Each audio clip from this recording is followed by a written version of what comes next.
Hello दोस्तों, I am audible and visible. एक बार confirm करिएगा मुझे मेरी आवाज आप लोगों को अच्छे तरीके से आ रही है।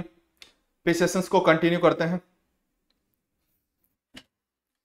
ये बताइएगा कि लास्ट वाले सेशंस में अपने पोर्तुगीज के बारे में पढ़ा था, आप लोग उनको रिवाइज करके आए? एक बार बताइए मुझे। पोर्तुगीज तक अपने कंप्लीट कर लिया था। मैंने बोला ना बेटा, आपको लगता है ना हिस्ट्री आपको एक दिन में याद हो जाएगी? नहीं, एक दिन में याद नहीं होगी। बार बार आपको उन पीडीएफ्स को बार बार आपको रिकॉल करना पड़ेगा, बार बार पढ़ना पड़ेगा, तब वो ऑटोमेटिकली आपको पता ही नहीं चलेगा कि कब ये याद हो गई। अगर आप पहली बार में उसे याद करने की कोशिश कर रहे हो ना, ठीक है, तो भूल जाओ कि आपको याद होगी, नहीं होगी।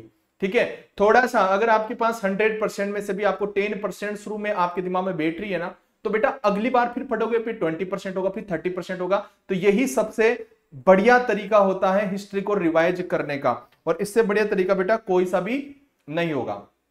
चलेगा, आज हम बात करेंगे। हमने पोर्तुगीज के बारे में पूरा पढ़ लिया था, कैसे क्या हुआ, कैसे वो खत्म हुए, सारी चीजें हमने डिस्कस की थी लास्ट वाले सेशन में। जिन बच्चों ने देख लिया था वो जाके, नहीं देखा है वो जाके एक बार जरूर देख लीजिएगा। आज हम जो बात करेंगे वो डच कंपनी, क्योंकि आपको पता है सबसे पहले इंडिया में आने वाले भी पोर्तुगीज थे और सबसे बाद में जाने वाले भी हमारे पोर्तुगीज थे। अब जो बात करेंगे हम डच के बारे में बात करेंगे।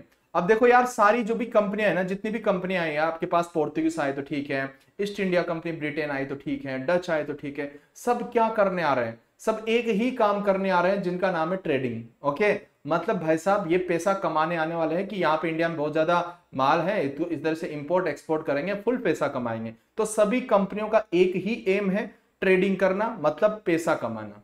ठीक है, अब देख लीजिएगा कि आने वाले टाइम पे आप देखोगे कि ईस्ट इंडिया कंपनी पूरे देश पे राज कर जाती है।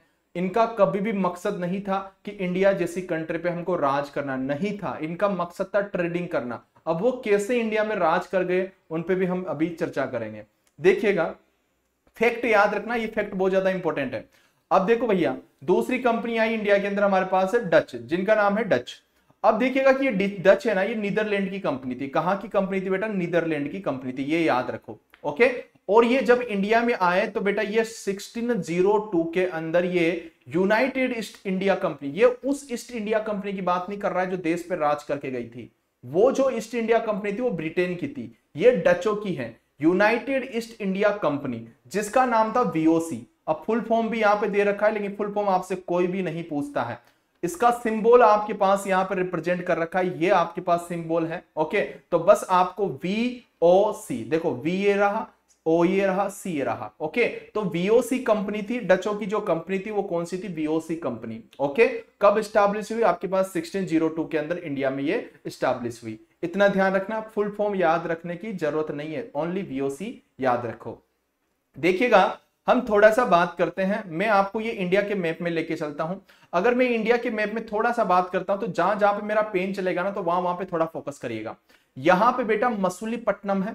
ओके, यहां पे आपके पास मसूलीपट्टनम है, तो थोड़ा सा इस पे फोकस करिएगा।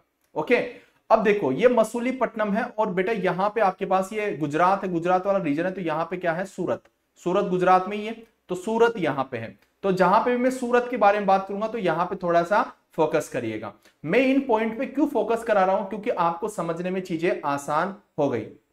देखो, अगर हम यहां पे बात करते हैं बेटा 1605 के अंदर, देखो ये कंपनी कब आई? 1602 के अंदर इंडिया में आ गए डच की। ओके, वीओसी नाम से ट्रेडिंग करने के लिए। अब 1605 के अंदर ये first Dutch factory eight Masulipatnam, ये जो देखो जो भी कंपनी आ रही है अपनी फर्स्ट फैक्ट्री जहां पे डाल रही है, तो ऑब्जेक्टिव में आपका डायरेक्टली क्वेश्चन यही बनता है कि भाई साहब डचों ने पहली कंपनी कहां पे डाली थी? तो आपका आंसर होना चाहिए कि सर डचों ने पहली कंपनी कहां पे स्टैब्लिश की थी? बेटा मसूलीपट्टनम में, जो कहां पे है बेटा? अभी के आंध्र प्रदेश के अंदर है। ठीक है, कब स्टैब्लिश की थी? 1605 के अंदर। ये बहुत ज्यादा इंपॉर्टेंट है, ये एग्जाम में डायरेक्टली आपसे पूछता है।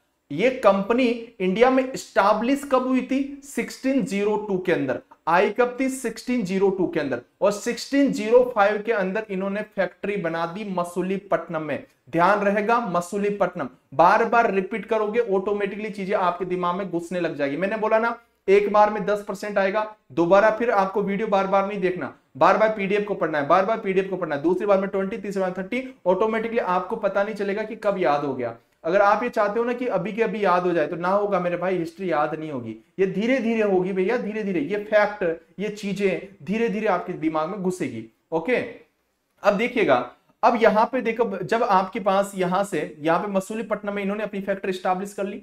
और अभी अगर मैं बात करूं तो आपको पता है, अगर मैं थोड़ा सा इस मैप में लेके जाऊं तो यहाँ पे आपके पास एक कोलकाता, ये आपके पास बंगाल है, बंगाल है। ओके, अब देखो बेटा, ये बंगाल है, तो डचों को जो सबसे ज्यादा प्रॉफिट हो रहा था, सबसे ज्यादा जो प्रॉफिट हो रहा था वो बंगाल से रहा था। बेटा जो बंगाल है ना, यहाँ की जो सोइल है ना, बहुत फर्टिलाइजेशन, मतलब यहाँ की, यहाँ पे जो सोइल है बहुत ही तगड़ी थी। पहले आपको पता है बिहार भी बंगाल में आता था, अभी तो चलो ठीक है बिहार अलग हो गया। उधर आपके पास इंडिगो की खेती बहुत ज्यादा होती थी, तो वहां की फर्टिलाइजेशन वाली वो थी वहां पे सोइल तो बहुत अच्छी, वहां पे देखो रिवर भी थी और वहां पे जो सोइल थी वो भी अच्छी थी। ओके, तो वहां पे सबसे ज्यादा कंपनियां आई हैं और यहाँ पे सबसे ज्यादा उन्होंने फोर्ट यहाँ पे तैयार किए हैं। जो सबसे ज्यादा जो ट्रेडिंग हुई है ना बेटा बंगाल से, तो अगर मैं बात करता हूं ना मॉडर्न हिस्ट्री की, तो मॉडर्न हिस्ट्री पूरी बंगाल में ही घुसी पड़ी है। ओके, और हमेशा याद रखना मॉडर्न हिस्ट्री जो चलेगी वो आपका जहां जहां पे समुद्र आपको इंडिया को टच कर रहा है ना, वहां पे ही आपकी ये मॉडर्न हिस्ट्री आपकी चलने वाली है।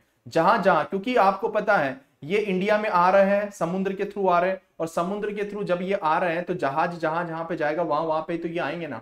अब देखो ये बंगाल में भी ट्रेड करते थे, अब बंगाल में आपको पता है कि उधर रिवर है, तो रिवर के थ्रू अपने जहाजों को ये अंदर भी लेके आ जाते थे। तो वहीं पे मैं बात करता हूं।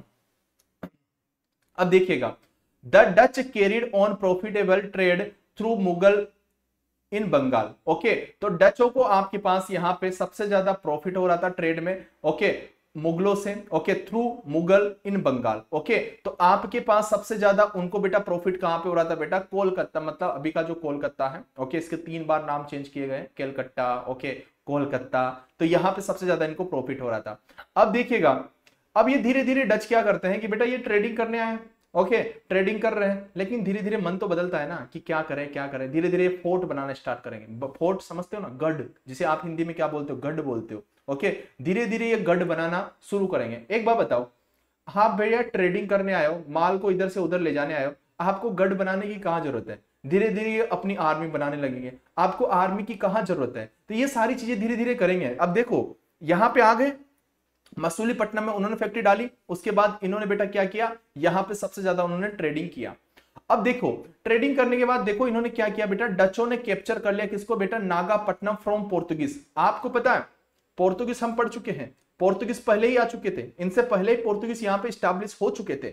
अब इन्होंने क्या किया कि भाई साहब सबसे पहले धावा किस पे बोल दिया, पोर्तुगीज पे। ओके, और उन्होंने क्या किया कि भैया जो नागापट्टनम, नागापट्टनम कहां पे है, देखो इंडिया है, यहां पे फोकस करना, ये इंडिया है, ये आपके पास तमिलनाडु वाला रीजन है, तो तमिलनाडु वाले रीजन में यहां पे आपका क्या है, नागापट्टनम। कहां क्या है बेटा, नागापट्टनम। ओके, यहां पे इंडिया के एंड पोर्शन पे, इंडिया के एंड पोर्शन पे यहां पे आपका नागापट्टनम।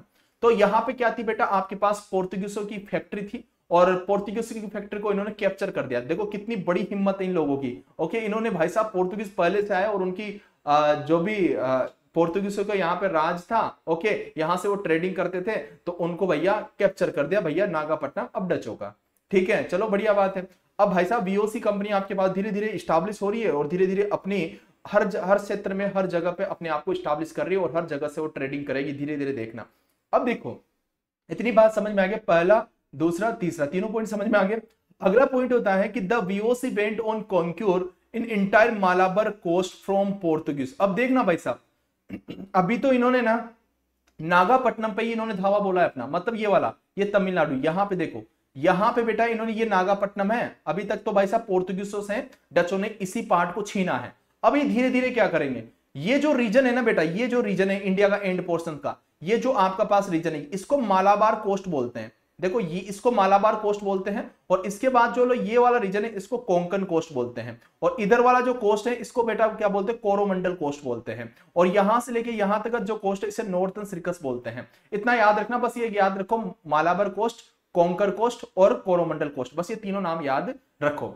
अब देखो, अब यहां से थोड़ा सा हम बात करेंगे, सर हमारे पास जो मालाबार कोस्ट है ना, मालाबार कोस्ट, अब यहाँ पे पता है आपको, पहले पोर्तुगीज पांव जमाए हुए बैठे हुए थे यहाँ पे। ओके, अब यहाँ पे जब पोर्तुगीज बैठे हुए हैं, उनकी कंपनियां हैं, उनकी सब कुछ है, अब यहाँ पे भाई साहब धावा बोल के डच उसको भी अपने अंडर में लेते थे। भाई अब यहाँ पे आप ट्रेडिंग नहीं करोगे, अब यहाँ पे ट्रेडिंग हम करेंगे, तो यही किया उन्होंने। मैंने यहाँ पे ये पॉइंट यही बोला है, अब पढ़ लीजिएगा, वीओसी जो कंपनी है डचों की, उन्होंने भाई साहब पूरे मालाबार कोस्ट को है ना पोर्तुगीज से छीन लिया। Okay, coast from the Portuguese driving from the west coast of the India.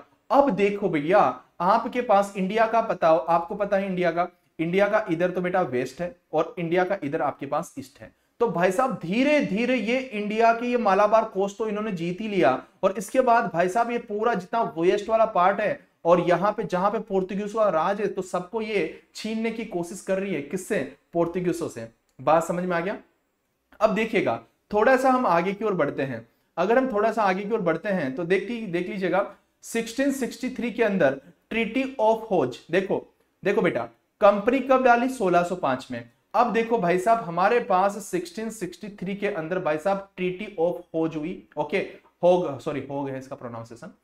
Treaty of होग किसके बीच में होगी भाई साहब? पोर्तुगीज ही यहाँ पे। तो पोर्तुगीज और डच के बीच में यहाँ पे शांतिपूर्वक एक ट्रीटी होती है, मतलब संधि होती है। ट्रीटी मतलब संधि होती है, ठीक है। इसका मतलब क्या होता है बेटा? संधि होती है। अब देखो यार, यहाँ पे जब ये संधि हुई तो देखते जाइएगा, piece agreement between Portuguese and Dutch, इनके पास पीसफुल आपके पास ट्रीटी होती है। अब यहाँ पे देखो, आपको पता है ये जो डच है ना, ये डच है, इन्होंने मालाबार कोस्ट अपना कर लिया, अपने अंडर में कर लिया, और अपने अंडर में करने के बाद भाई साहब इधर पूरा धावा बोल रहे हैं डच। ओके, अब फाइनली ऐसा होगा ना, इधर जो गोवा है ना बेटा, ये गोवा ही इधर वाले कोस्ट में, ये गोवा ही पोर्तुगीज के अंडर में रहेगा, और सारे जितने भी जगह थी सबको डच ले लेते हैं अपने अंडर में, गोवा को छोड़ के। ठीक है, सब कुछ किधर आ जाएंगे बेटा? जो भी समुद्र के टच हो रहा है ये एरिया, ये किधर आ जाएंगे बेटा? आप बोलोगे सब डच के अंडर में आ जाएंगे, और यहाँ पे डच आपकी ट्रेडिंग करेंगे, और यहाँ पे जो गोवा है, ये गोवा ही पोर्तुगीज के अंडर में रहेगा वेस्ट कोस्ट पे। इतनी बात समझ में आ गया? चलो बढ़िया बात है। देखिएगा, देखो peaceful agreement between Portuguese and Dutch, इन दोनों के बीच में भाई साहब बहुत खतरनाक कंपनी थी। वीओसी से नॉर्मल कंपनी नहीं थी, मतलब ईस्ट इंडिया कंपनी से भी खतरनाक कंपनी थी जब ये आई थी तब। ओके, और देखो अब यहाँ पे पीसफुल दोनों के बीच में एग्रीमेंट हुआ कि भाई साहब अब लड़ाई झगड़ा नहीं करेंगे, जिसको जो लेना है वो ले लेते हैं। तो भाई साहब जब पीसफुल ट्रीटी हुई, उसमें ये बोला कि Goa was the only remaining Portuguese city on the west coast. Goa ही पोर्तुगीज के अंडर में था, वरना सारा वेस्ट कोस्ट किसके अंडर में आ गया था बेटा? डचों के अंडर में आ गया था। अब देखो 1669 में, हर चीज याद रखने की जरूरत नहीं है, बस ये ट्रीटी ऑफ होज याद रख लेना कि यहाँ पे क्या हुआ था, ये थोड़ा सा याद रख लेना। ओके, बस पढ़ते जाना है। 1669 के अंदर VOC became the richest private company in the world history till then. देखो अब भाई साहब 1669 के अंदर ये वर्ल्ड की सबसे रईसी, मतलब सबसे ज्यादा पैसे वाली कंपनी बन गई 1669 के अंदर पूरे वर्ल्ड के अंदर। आए कब थे बेटा? कंपनी कब डाली? 1605 के अंदर बेटा। ऐसा किया ना 64 साल के अंदर कि ये कंपनी वर्ल्ड की सबसे रिचेस्ट, सबसे धनवान कंपनी ये बन चुकी है। ओके, अब देखो, अब आपको याद क्या रखना है, ये फैक्ट आपको याद रखना है, ये फैक्ट मैं आपको बता रहा हूं। अंग्रेज भी तो आएंगे ना यहाँ पे, एंट्री अंग्रेजों की तो एंट्री होगी, अभी बताएंगे हम अंग्रेज कब एंट्री करेंगे।